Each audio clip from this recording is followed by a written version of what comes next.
आपण बघताय या ठिकाणी मिनी सहस आहे। या जिल्ह्यातल्या फक्त 70 बचत गटाला किती स्टॉल आहेत?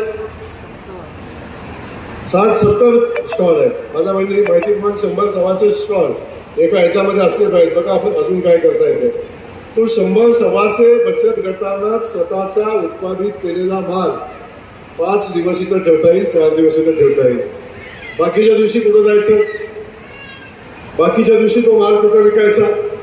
हा सगळ्यात महत्त्वाचा प्रश्न आपल्या सगळ्यांच्या पुढे आहे।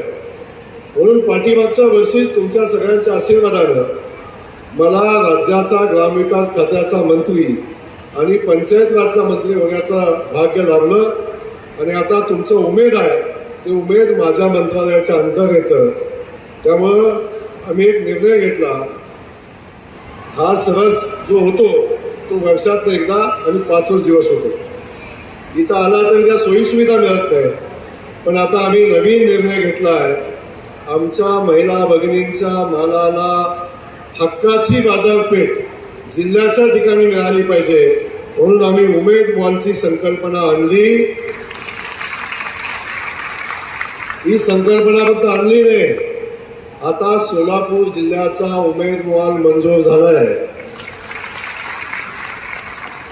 त्याचं भूमिपूजन आपण लवकरच करतोय आणि येणाऱ्या 1-1.5 वर्षाच्या आत सोलापूर जिल्ह्याचा स्वतःचा आमच्या बहिणींचा स्वतःचा मॉल, स्वतःच्या हक्काचा मॉल 20 कोटी रुपये खर्च करून जो 12ही महिने आमच्या महिलांच्या उत्पादनाला बाजारपेठ देणारा स्वतःचा हक्काचा मॉल आम्ही सोलापूर जिल्ह्यामध्ये बांधतोय। आणि तेव्हा खऱ्या अर्थानं आमच्या महिला भगिनींच्या मालाला हक्काची बाजारपेठ त्या ठिकाणी मिळेल आणि वर्षातून एकदा जो हा प्रकल्प काम करतो तो रोज तुमच्या हक्काची बाजारपेठ त्या ठिकाणी मिळेल।